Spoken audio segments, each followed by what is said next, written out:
Welcome to my channel AMEG English.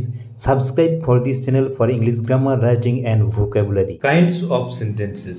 আগে ভিডিওতে আমরা according to sense or expression অর্থাৎ প্রকাশভঙ্গি বা অর্থ অনুসারে সেন্টেন্সকে কয় ভাগে ভাগ করা হয় জেনেছিলাম, যেমন assertive, interrogative, imperative, objective, exclamatory.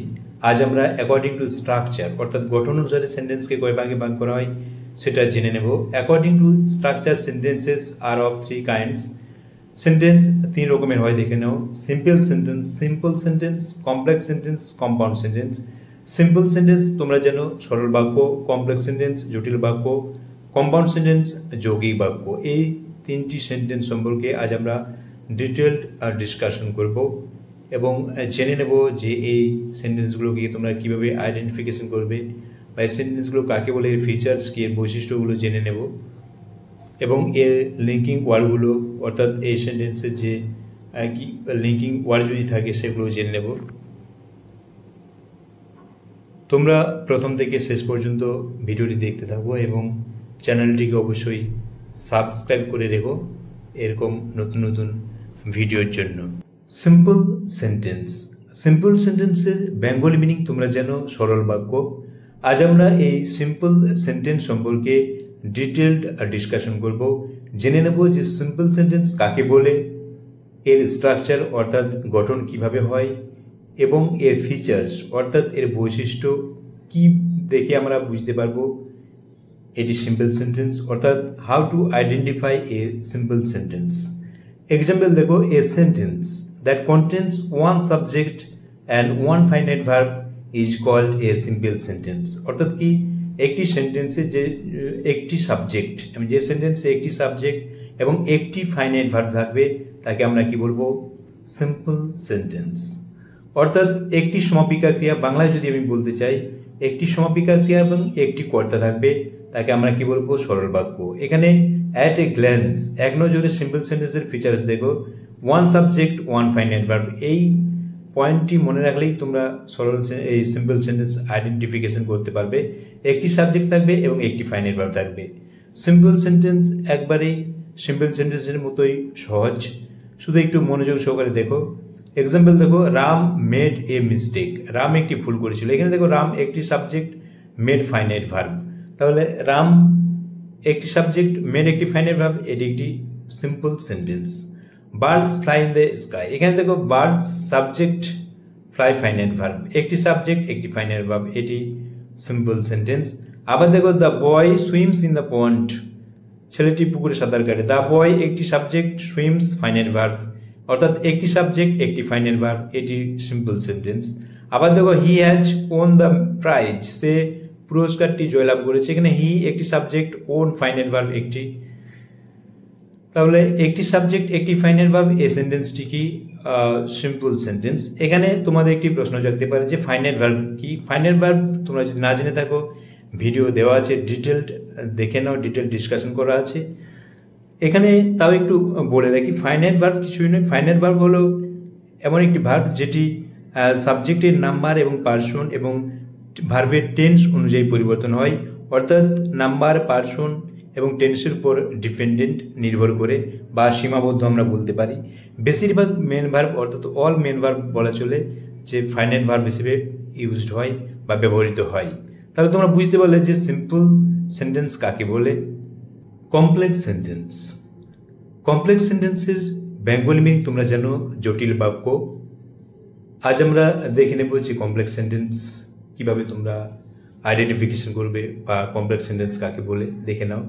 A sentence that contains one principal clause and one or more than subordinate clauses, one or more than subordinate clauses is called a complex sentence.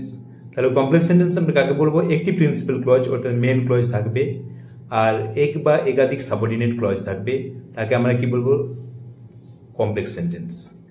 এখানে দেখো প্রিন্সিপাল ক্লজ মানে হচ্ছে মূল বাক্যাংশ আর subordinate clause মানে উপবাক্যাংশ। তাহলে একটি মূল বাক্যাংশ এবং এক বা একাধিক উপবাক্যাংশ থাকবে, তাকে আমরা কি বলবো, জটিল বাক্য।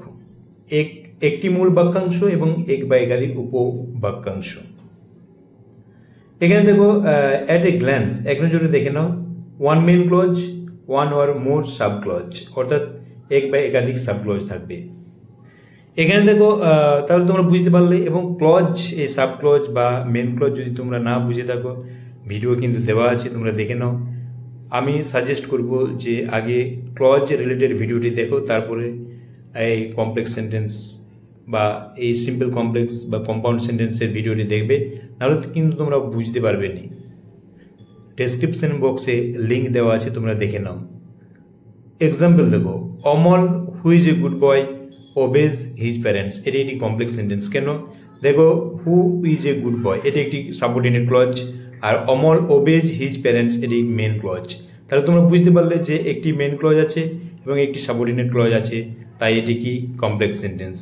আবার দেখো, the girl read seriously so that he can pass in the exam. এখানে দেখো, so that he can pass in the exam এটি subordinate clause, the girls read seriously এটি মেন ক্লজ। তাই এটি কি কমপ্লেক্স সেন্টেন্স, কারণ একটি মেন ক্লজ এবং একটি সাবঅর্ডিনেট ক্লজ। আবার দেখো, as he is weak he can not walk, as he is weak এটি subordinate clause, he can not walk এটি মেন ক্লজ। তাহলে তোমরা বুঝতে পারছো একটি সাবঅর্ডিনেট ক্লজ, একটি মেন ক্লজ মানে কমপ্লেক্স সেন্টেন্স। আবার দেখো, when I saw a tiger এটি subordinate clause, I ran away এটি মেন ক্লজ।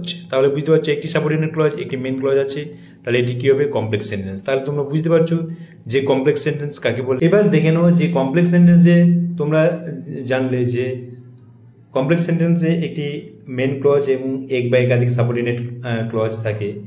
এই মেন ক্লজ এবং সাবঅর্ডিনেট ক্লজ কি দ্বারা যুক্ত থাকে, অর্থাৎ লিঙ্কিং ওয়ার্ড।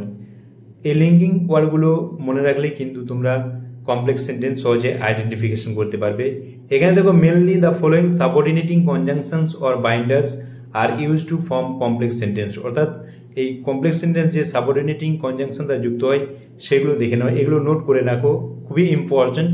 এগুলো জয়েনিংয়ের ক্ষেত্রেও কাজে লাগবে এবং কমপ্লেক্স সেন্টেন্স আইডেন্টিফিকেশন করতেও কাজে লাগবে, বা কমপ্লেক্স সেন্টেন্স গঠন করতেও তোমাদের কাজে লাগবে। দেখো, আফটার, বিফোর, অলদো, দো, because, as soon as if, as though, as long as, in order that, if, in case, even if, in order that, lest, like, since, so long as, so that, till, until, supposing that, unless, whereas, who, whose, when, what, where, why, how, whom, which, so that। তাহলে তোমরা বুঝতে পারছো যে কোন subordinating কনজাংশনগুলো complex sentence গঠন করতে সাহায্য করে, এগুলো তোমরা নোট করে রাখবে।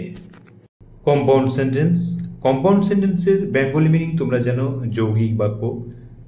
কম্পাউন্ড সেন্টেন্স কাকে বলে, এর স্ট্রাকচার কিভাবে হয়, গঠন কিভাবে হয়, এর ফিচার্স বৈশিষ্ট্য কি, তোমরা কিভাবে আইডেন্টিফিকেশন করবে যে এটি কম্পাউন্ড সেন্টেন্স ডিটেলড জেনে নেব।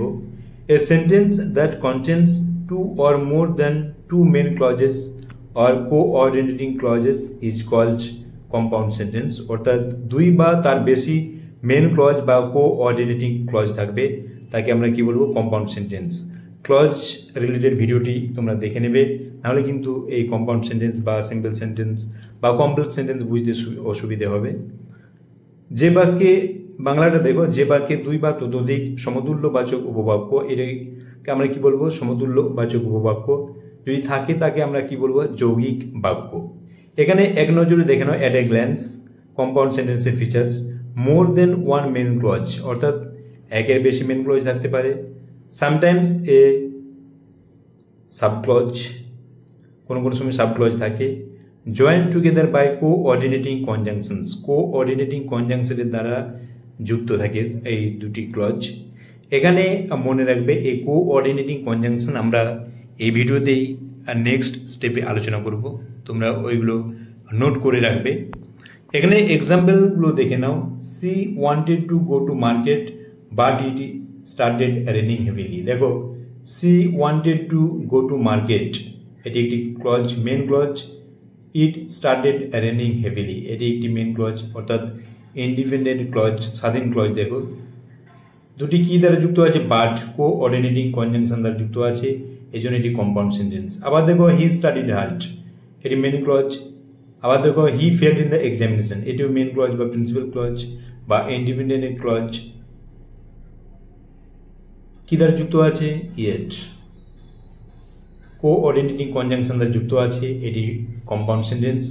আবার দেখো I was seriously ill so we couldn't go to school, এখানে দেখো সো কোঅর্ডিনেটিং কনজাংশন দ্বারা যুক্ত আছে, I was seriously ill main clause, we couldn't go to school এটি মেন ক্লজ, তাই এটি কি কম্পাউন্ড সেন্টেন্স। আবার দেখো I enjoy reading books and I also like watching movies, এখানে দেখো I enjoy reading books, I also like watching movies, এই দুটোই মেন ক্লজ। কি দ্বারা যুক্ত আছে? কোঅর্ডিনেটিং কনজাংশন অ্যান্ড দ্বারা যুক্ত আছে, তাই এটি কম্পাউন্ড সেন্টেন্স। কম্পাউন্ড সেন্টেন্স আরও যাতে সহজে তোমরা আইডেন্টিফিকেশন করতে পারো সেই জন্য আমি তোমাদের কয়েকটি লিঙ্কিং ওয়ার্ড অর্থাৎ যেগুলো দ্বারা কম্পাউন্ড সেন্টেন্স যুক্ত হয়, কম্পাউন্ড সেন্টেন্সের যে দুটি মেন ক্লজ তোমরা জানো সেগুলো যুক্ত থাকে, সেগুলো আমরা জেনে নেব। তোমরা এই কোঅর্ডিনেটিং কনজাংশনগুলো নোট করে রাখবো, এগুলো দিয়ে কম্পাউন্ড সেন্টেন্স গঠিত হয়, অর্থাৎ এগুলো থাকলে তোমরা বুঝতে পারবে সেটি কম্পাউন্ড সেন্টেন্স। এখানে দেখো the following coordinating conjunctions are commonly use to form compound sentences, যেমন and, so, therefore, but, for, then, yet, only, still, not only, but also, as well as, both and, nevertheless, however, or, either or, neither nor। তাহলে তোমরা বুঝতে পারছো এই coordinating কনজাংশনগুলো দ্বারা compound sentence গঠিত হয়, অর্থাৎ কম্পাউন্ড সেন্টেন্সের যে দুটি মেন ক্লজ সেগুলো যুক্ত হয়। তাহলে তোমরা বুঝতে পারলে যে কম্পাউন্ড সেন্টেন্স, এই লিঙ্কিং ওয়ার্ডগুলো জানলেও কিন্তু তোমরা কম্পাউন্ড সেন্টেন্স আইডেন্টিফিকেশন করতে পারবে। ঠিক একইভাবে কমপ্লেক্স সেন্টেন্সেরও লিঙ্কিং ওয়ার্ড বলেছি, যেগুলো আছে সেগুলো মনে রাখবে, ওইগুলো দেখেও বুঝতে পারবে যে সেটি কম্পাউন্ড সেন্টেন্স। আশা করি তোমরা এই তিনটি সেন্টেন্স সিম্পল, কমপ্লেক্স এবং কম্পাউন্ড খুব সহজে